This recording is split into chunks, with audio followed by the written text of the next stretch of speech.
What's up, y'all? Welcome back to the Red Zone Report, and today I will be doing a mock draft 1 through 32 because the first round is on April 25th, I think. And this mock draft, please quick disclaimer, I don't know too much about college football. I think I've only watched like 5 to 10 college football games, so just take it with a grain of salt, With the number 1 overall pick, I got the Chicago Bears taking J.J. McCarthy, QB, Michigan. He took the Wolverines to the national championship. He'll take the Bears to the Super. No, I'm kidding. Caleb Williams, QB, USC. He's an undisputed alien. He's an undisputed number 1. There's not too much explanation needed. The throws he makes are incredible. And however, I don't know how good he's going to be because it is Chicago and they are pretty notorious for not drafting the greatest QBs. At number 2, I got the Commanders taking Jayden Daniels, QB, LSU. A 10-to-1 touchdown reception ratio, 1,100 rushing yards, SEC Offensive Player of the Year. The Commanders, they're completely restarting, got rid of Sam Howell. And he's kind of like Justin Fields, running quarterback. And he has an amazing supporting cast with Malik Nabers and Brian Thomas. That is my one concern about Jayden Daniels. And yeah, I think the Commanders will completely restart. I think he'll have a relatively successful career.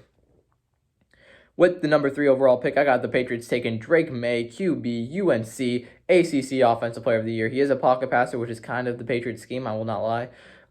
He reminds me of Zach Wilson a little bit, especially since he didn't play with that much competition. And these are kind of some of the 2020 draft class. I just realized that. At number 4, I decided to give the Cardinals and Kyler Murray some help, getting Marvin Harrison Jr., wide receiver, Ohio State. Big Ten Offensive Player of the Year, 1,200 yards, 14 touchdowns. He is the undisputed number 1 wide receiver. Now, the 5th overall pick, I got the Chargers taking Malik Nabers, wide receiver, LSU. He's the main number 1 in LSU, 1,570 yards, 14 touchdowns. And the Chargers, they lost Keenan Allen, they lost Mike Williams, they lost Austin Eckler. That's a good number 1 for John, It is between him and this next player, which at number 6, I got the Giants taking Rome Odunze, wide receiver, Washington. Now, my one issue with Odunze is that he's not the greatest route runner. In my opinion, that's what separates Malik Nabers from Odunze. But he was the number 1 for a great successful Washington season. And the Giants, I don't think they'd go for a QB because Daniel Jones is in this weird situation where you kind of have to keep him and you have to wait for his contract to be up because of how expensive he is and how much you're paying him. The Giants are going to surrender a year of football, kind of rebuild and get a QB maybe next draft or 2 drafts from now. At number 7, I got the Tennessee Titans taking Joe Alt, Notre Dame tackle. He's the undisputed number 1 offensive lineman in the league or in college. And Will Levis needs protection, or whoever their quarterback is. I don't know. They have a million of them now. At number 8, I have the first defensive player leaving the draft. Falcons taking Dallas Turner, edge rusher, Alabama, SEC Defensive Player of the Year. His dimensions kind of remind me of Micah Parsons. I'm not going to lie. Now, obviously, I don't think he's going to be as insane and alien that Micah Parsons is. But his career could be like ones like speedy rushers who can kind of play, who's more universal. He can play rushing linebacker. He can play more coverage. 10 sacks, 14.5 TFLs for Dallas Turner. And number 9, I got the Bears drafting Talisi Fuaga, I think that's how you say it, tackle, Oregon State. He's a good run blocker, and, Caleb Williams does need protection, so. At number 10, I got the Jets taking Olu Fashanu, tackle, Penn State. His one issue is his name is too hard. No, I'm kidding. He's slow and he's a little bit on the small side, but overall, Aaron Rodgers needs protection. At the end of the day, it is Aaron Rodgers' team. He is practically controlling the team, telling them who to pick up, and he needs protection. Olu Fashanu is the way to go. At number 11, I feel really bad about this, but I have the Vikings taking J.J. McCarthy, QB, Michigan. I don't like the pick, but I feel like they have to because, who's their quarterback right now? Sam Darnold? He's not going to cut it. J.J. McCarthy, he's the next best QB in the draft, and he can win you games. He won the Natty, so he reminds me a lot like Mac Jones, lots of weapons. He can hand the ball off a lot, but he can win you games. It's just if he can in the NFL level. I really haven't seen too many impressive throws by him. If you want to, feel free and remind me in the comments a game or 2 that he's been amazing at, but I haven't really seen anything crazy from him. All right, at number 12, I got Broncos taking Brock Bowers, tight end, Georgia. Quick and agile, reminds me of Kyle Pitts, Travis Kelce, But another thing that they don't do is run block. So if you need a run blocking tight end, you can get someone else. But Brock Bowers is the undisputed #1 tight end in the draft. And at number 13, I have the first cornerback going in the draft, although not who you might think. Raiders taking Cooper DeJean, cornerback, Iowa. That's a Raiders pick. I told you this is my prediction of how I think it's going to go. It's not what I actually think. They need a corner. It is a Raiders pick. This is something the Raiders would take. So therefore, the Raiders are taking Cooper DeJean. At number 14, I have the New Orleans Saints taking Harold Newton, D lineman, Illinois. The Saints need D-line upgrades desperately. Cameron Jordan's aging. Marcus Davenport, I think, is getting up there. Trey Hendrickson, he left. So the Saints don't really have any D linemen, and they can't really get a QB because, I mean, 4 of them already taken. You don't want to get Bo Nix or Michael Penix, no offense to them. Maybe in the later rounds, though. At number 15, I have the Colts taking Terrion Arnold, cornerback, Alabama. He's mainly a man coverage. Kenny Moore, the Pro Bowler that you might think, wait, they have Kenny Moore. Why would they need another corner? Kenny Moore's a slot. This guy is an outside corner. He's a ball hawk. He will make big plays when it matters. And that'll be a nasty corner duo for years to come. At number 16, I have the Seattle Seahawks taking Jared Verse, edge rusher, Florida State. Seahawks need a pass rusher and honestly a run stuffer too. They had the worst rushing defense in the league. At number 17, I have the Jaguars taking Nate Wiggins, cornerback, Clemson. The Jags need a corner. I honestly can't really name too many corners. I don't think I can name a corner. I'm not going to allow the Jags. So therefore, they're taking Nate Wiggins. And they kind of don't really have any other holes they really need to worry about. I mean, you got Trevor Lawrence, ETN, good wide receiver core, good O-line, good tight end. Safety, I think they have Cisco still. The front seven's obviously good. So yeah, that leaves corner. Or I can also see him going best available. That also could work. Number 18, I got the Cincinnati Bengals taking Amarius Mims, tackle, Georgia. This is my idea. I was looking at the Bengals lately. This is my idea. Joe Burrow, he got hurt 2 times in his 4 years playing, out for the year, twice in 4 years. This Bengals, I think, should take a Cowboys approach, which we did in the 2010s. Honestly, I think we're on the trajectory of starting that approach again, which is just for 3 or 4 years, just draft offensive line in the first round. Just give your QB protection. You know, the Cowboys, they had Tony Romo. They built the Great Wall of Dallas by 2015, 2016 with Travis Frederick, Tyron Smith, Zach Martin. Obviously, they're all old now.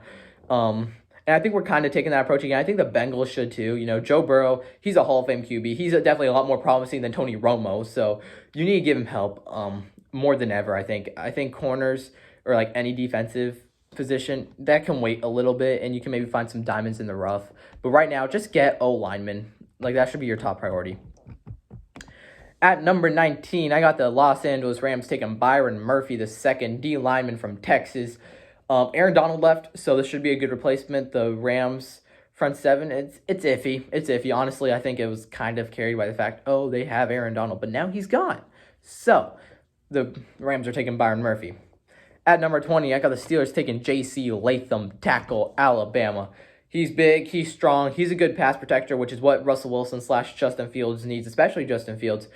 The Steelers also have a really lackluster O-line, especially because a lot of their good O-linemen are pretty old, and they definitely need a tackle to help Russell Wilson and Justin Fields. Honestly, if they had a tackle, Kenny Pickett might have progressed a little better. Who knows? At 21, I got the Dolphins taking Kool-Aid McKinstry, cornerback, Alabama.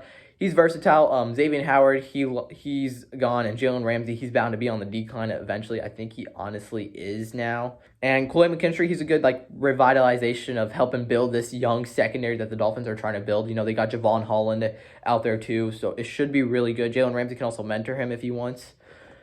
At number 22, I got the Eagles taking Jackson Powers Johnson, center, Oregon. Kelsey's replacement, however, he is slightly undersized, so keep that in mind. At number 23, I got the Minnesota Vikings taking Latu, I think that's how you say it, edge rusher, UCLA. They already took a quarterback, Kirk Cousins. Obviously, they also lost Danielle Hunter. So therefore, we got J.J. McCarthy and Kirk Cousins' replacement, and Latu and Danielle Hunter's replacement. However, my one issue is that he is very injury prone. At number 24, I got my Dallas Cowboys taking Troy Fautanu, tackle, Washington. He is kind of small for a tackle, I won't lie, but he is honestly a steal from... I picked a lot of tackles, so it's not like, I'm favoring the Cowboys as a Cowboys fan. I mean, he's a steal. He's a good all-rounder. He's a little small for a tackle. Maybe move him to guard. I don't know. At number 25, I got the Green Bay Packers taking Graham Barton, tackle Duke. The Packers lost David Bakhtiari. They need a tackle, similar to how the Cowboys lost Tyron Smith. They need a tackle. Kind of goes hand in hand, if you know what I mean. At number 26, I got the Buccaneers taking Quinyon Mitchell, cornerback, Toledo. The last part kind of explains his one concern. He doesn't have that much competition. He played for Toledo. The Buccaneers are in this weird scenario where they have a roster that there's not really too many blaring weaknesses besides the D-line's a little old. So I just went best available with this. Quinyon Mitchell was the best available. They have Sean Murphy-Bunting, I guess, but he's... Oh, actually, I don't even think they have him anymore. They have Carlton Davis. No, wait, no, he's on the line. Yeah, they need a corner. They need a corner pretty badly, as you can clearly see. Next up, I got the Cardinals taking Peyton Wilson, linebacker, NC State. I think the Cardinals still have Budda Baker. They need help with the linebackers. I mean, they have Kaiser White, I guess. However, my one issue with Peyton Wilson is he's really injury prone. He had 2 back surgeries, 2 neck surgeries. He's honestly originally who I would think the Cowboys would take because he represents Dallas, like Sean Lee, Lane Van Der Esch, first-round pick, who's injury-prone and from a little-known college. And, yeah, so Cardinals, Peyton Wilson. Next up for the Bills, I got the Bills taking Tyler Nubin, safety, Minnesota. My one issue is, again, the last thing in the name, Minnesota. No competition that he's really playing against. And the Bills, obviously, they lost Jordan Poyer and Micah Hyde through free agency. So Tyler Nubin. However, the one thing I'm not going to take a wide receiver with is because the wide receiver class is pretty deep. I feel like the Bills can, and Josh Allen especially, can easily make a second or third round wide receiver work with ease. At number 29, got the Lions taking Zach Frazier, center, West Virginia. He's easily the second best center in college football. However, he is a little undersized. At number 30, I got the Ravens taking Brian Thomas Jr., wide receiver, LSU. All I really saw was streak routes. I'm just saying he is a good jump ball wide receiver, though. That's what I saw, and he's pretty fast. I mean, if he can easily beat his defenders on streak routes. But it did show that his route running bag is kind of thin. I took wide receiver for the Ravens because, I could take safety, I could take D-line, but Lamar Jackson needs help because Zay Flowers and Mark Andrews, they're not going to cut it. And Brian Thomas, he's a good compliment for Zay Flowers, and now Lamar Jackson fans can't make excuses now. At number 31, I got the 49ers taking Tyler Guine, tackle, OU. His run blocking is iffy, but it's okay. CMC can handle it. And people are like, why tackle? The Niners have a good O-line. I challenge you to name one other O-lineman on the 49ers besides Trent Williams, because everyone says they have an elite O-line, but I'll wait. Who's someone else on their O-line? 32, I got the Chiefs taking A.D. Mitchell, wide receiver, Texas. Rashid Rice I don't know what he's doing. They did get Hollywood, who's a really good, really fast wide receiver. He's either going to be Mecole Hardman or he's going to be a Walmart Tyreek Hill in a good way.